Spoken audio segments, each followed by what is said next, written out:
Hello students, I am Manoj sir from learning point. तो आज direct and indirect speech में interrogative sentence के बारे में हम लोग पढ़ेंगे। बेटा, मैंने आपको टेंस पढ़ाते समय भी टेंसेज में जो मैं आपको सेंटेंस बता रहा था कि अफर्मेटिव, निगेटिव, इंट्रोगेटिव, तो उस समय भी मैंने डिटेल में चर्चा किया था कि इंट्रोगेटिव सेंटेंस टू टाइप्स के होते हैं। एक तो यस नो टाइप क्वेश्चन होता है और दूसरा WH क्वेश्चंस होता है, जिसको कि हम क्वेश्चन वर्ड्स भी कहते हैं। तो देखिए, yes no type interrogative sentence कौन से होते हैं, ये आपको बहुत ध्यान से समझना होगा।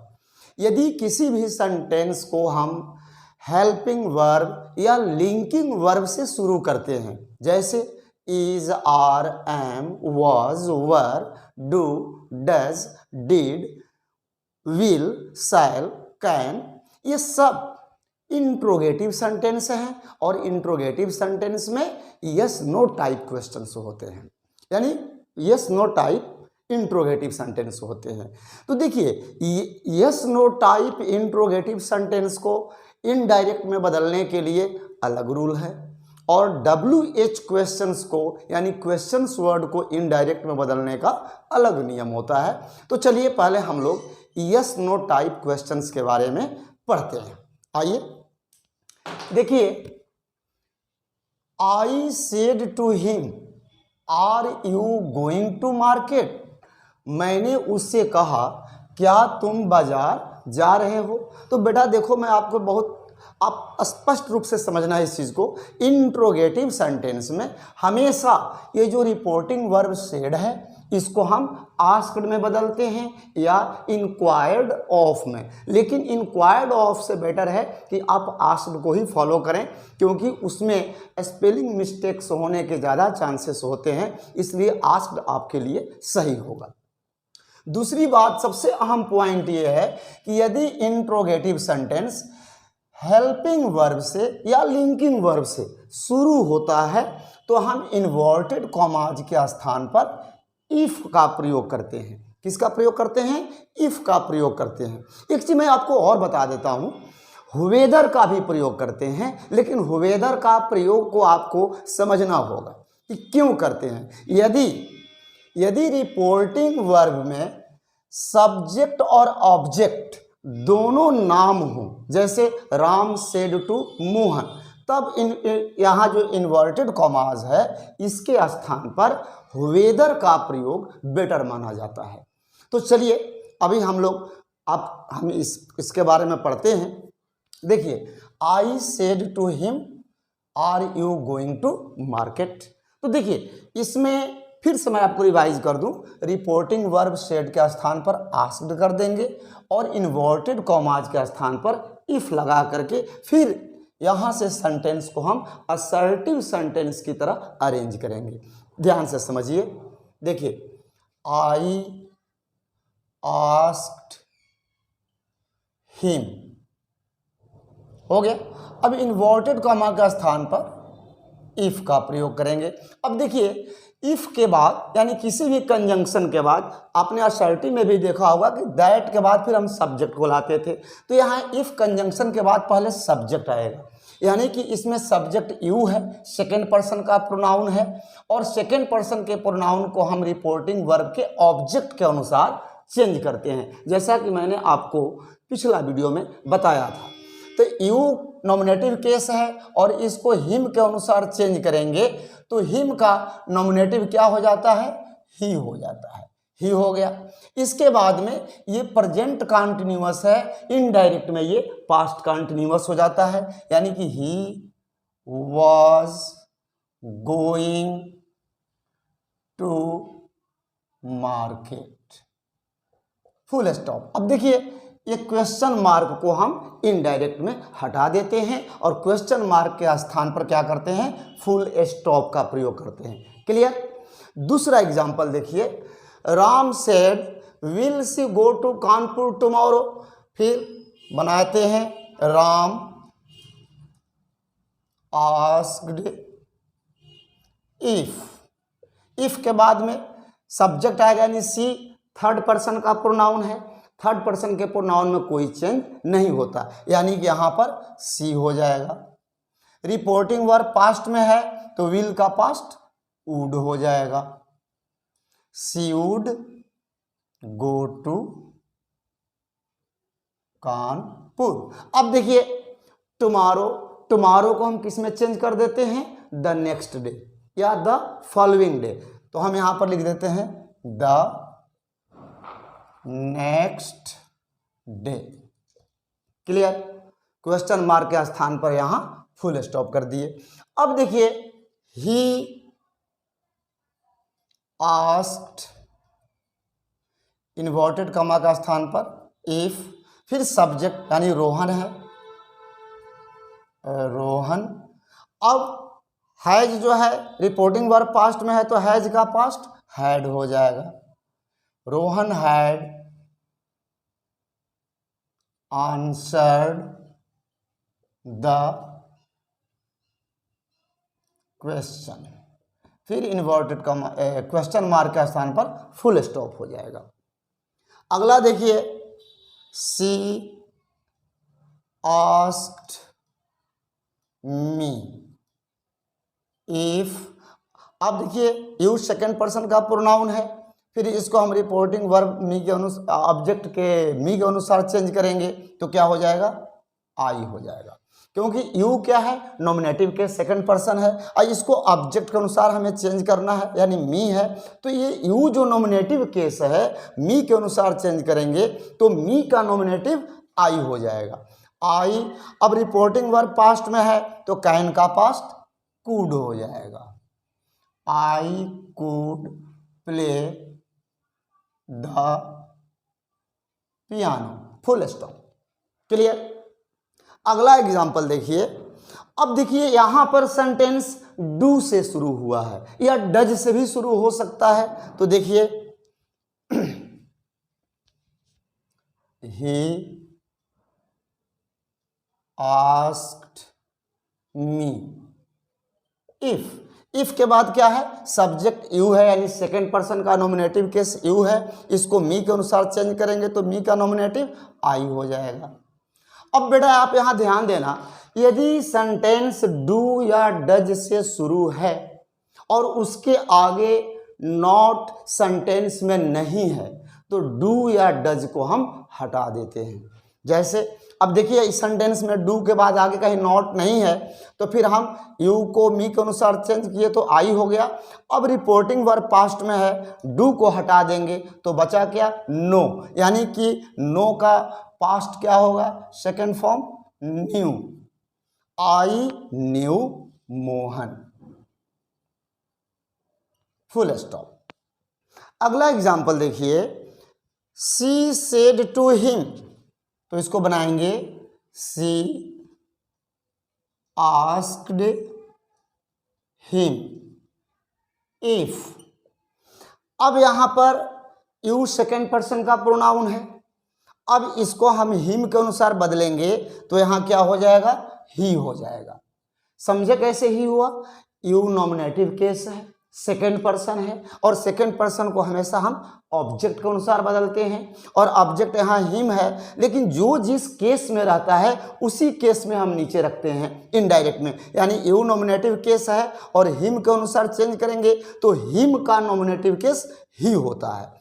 और अब देखिए मैंने अभी जस्ट बताया कि डू या डज के बाद सेंटेंस में नॉट रहता है तब डू या डज को नहीं हटाएंगे बल्कि उसको हम डिड नॉट कर देंगे, यानी रिपोर्टिंग वर्ब पास्ट में है तो डू का पास्ट डिड हो जाएगा। इसके बाद not walk in the morning,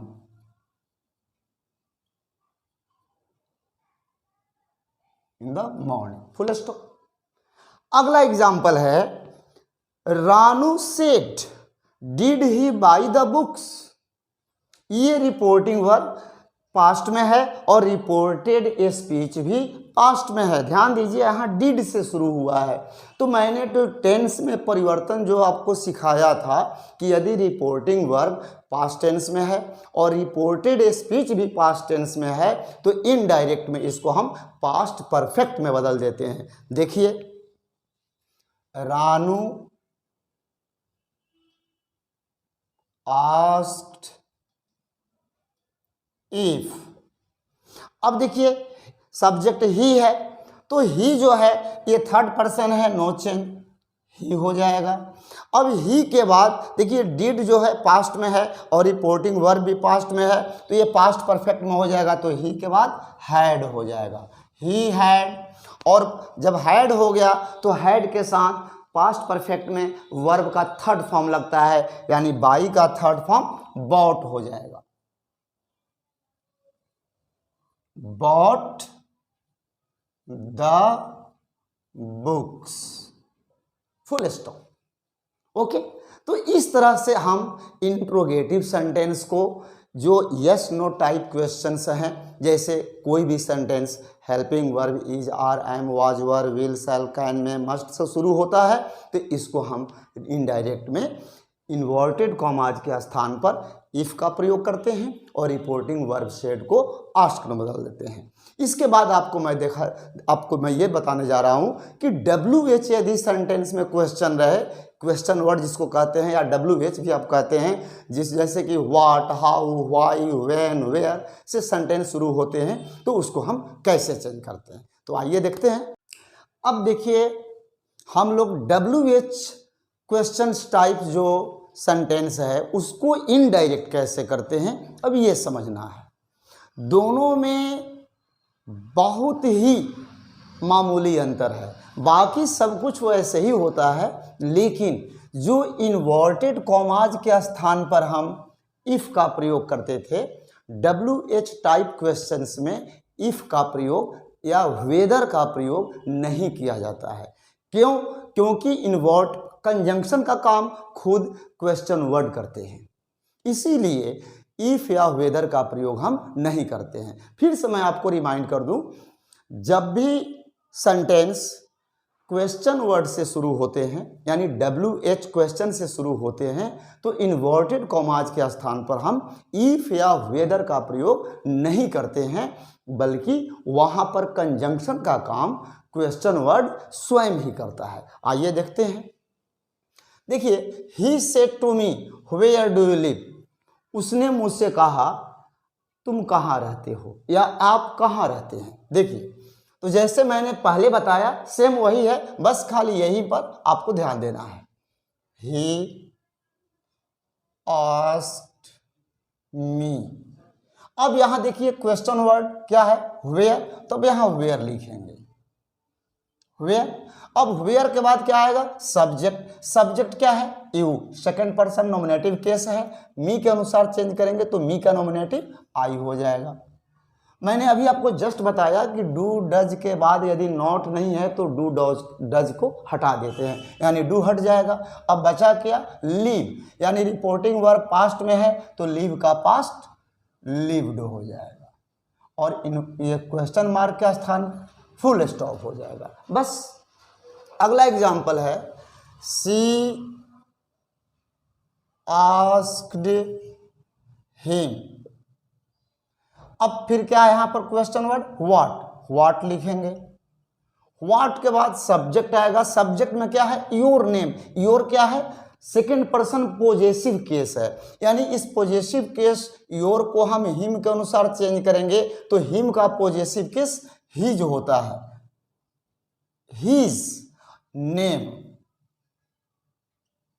what his name. और ये रिपोर्टिंग वर्ब पास्ट में है यानी इज का पास्ट वाज हो जाएगा और यहां फुल स्टॉप कर देंगे। अगला एग्जाम्पल है, राम आस्क्ड, फिर क्वेश्चन वर्ड को रखेंगे यानी व्हाई को, व्हाई, फिर सब्जेक्ट क्या है, ही है, यानी ही थर्ड पर्सन प्रोनाउन है, इसमें कोई चेंज नहीं होता है, यानी कि यहां पर ही का प्रयोग करेंगे, ही हो गया। अब देखिए मैंने टेंस परिवर्तन में आपको बताया था कि यदि रिपोर्टिंग वर्ब पास्ट है और रिपोर्टेड स्पीच पास्ट कंटिन्यूअस में है तो इनडायरेक्ट में उसे हम पास्ट परफेक्ट कंटिन्यूअस में चेंज कर देते हैं। जैसे ही हैड बीन लाफिंग,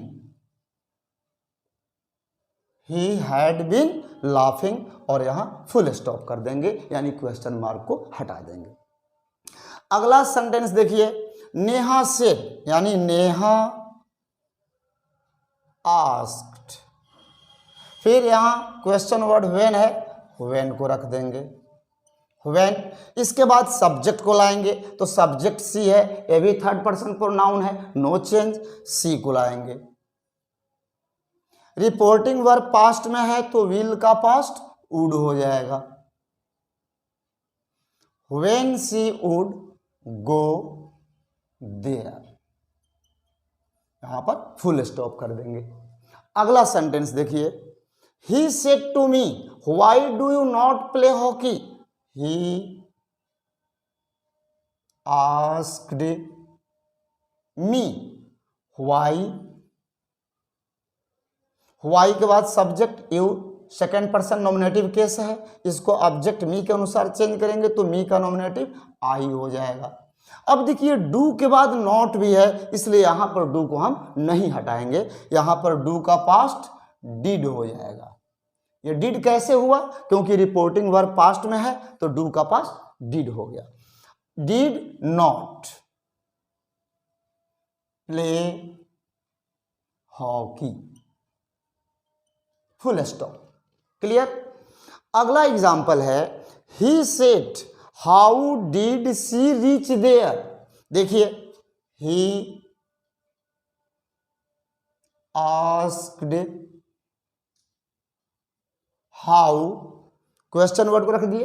अब देखिए इसमें सब्जेक्ट क्या है, सी यानी थर्ड पर्सन है, नो चेंजिंग, सी लिखेंगे। टेंस परिवर्तन में मैं आपको ये भी बताया था कि यदि रिपोर्टिंग वर्ब पास्ट में है और रिपोर्टेड स्पीच भी पास्ट में है तो इनडायरेक्ट में पास्ट परफेक्ट में बदला जाता है। तो देखिए सी हैड, अब हैड हो गया तो रीच का थर्ड फॉर्म होगा रीच्ड देयर, और यहां फुल स्टॉप। अब एक लास्ट एग्जाम्पल है, इसको देखिए, ही आस्क्ड हर, अब यहां क्वेश्चन वर्ड व्हेन है, व्हेन को लिखेंगे, व्हेन के बाद सब्जेक्ट आएगा तो यू सेकेंड है, सेकेंड पर्सन का नॉमिनेटिव केस है, इसको हर ऑब्जेक्ट के अनुसार चेंज करेंगे तो हर का नॉमिनेटिव सी हो जाता है, सी। अब देखिए यहां पर डू है और डू के आगे कहीं भी नॉट नहीं है तो इस डू या डज जो भी रहता है उसको क्या करते हैं, हटा देते हैं, इसको डू को हटा देंगे तो सी। अब यहां पर गो है तो रिपोर्टिंग वर्ब पास्ट में है तो गो का past went, she went to school. बस इतना ही बेटा, आपको ये देखते समय आप जब भी वीडियो को देखते हैं बिल्कुल कॉन्सेंट्रेट होकर देखिए, प्रसन्न होकर देखिए, खुश होकर देखिए, अच्छे मूड में देखिए, सॉलिड वीडियो आपके दिमाग में जाएगा। तो चलिए फिर कल नए वीडियो के साथ मिलेंगे आप। हाँ, लेकिन इतना मैं जरूर कहूँगा बेटा कि आप वीडियो को लाइक करना ना भूलें और जितना हो सकता है आप शेयर करें, सब्सक्राइब करें। और मैं फिर आपको अभी बहुत कुछ आपको बताना है, मैं ग्रामर के दुनिया में कहीं भी मैं आपको कमज़ोर नहीं रहने दूंगा, इट्स माय प्रॉमिस। लेकिन बस ये है कि आप शुरू से अंत तक वीडियो को ज़रूर देखें, इसको यदि पसंद आता है तो लाइक ज़रूर करें। और फिर हम इसी शुभकामना के साथ आपसे कल नए वीडियो के साथ मिलेंगे, तब तक जय हिंद।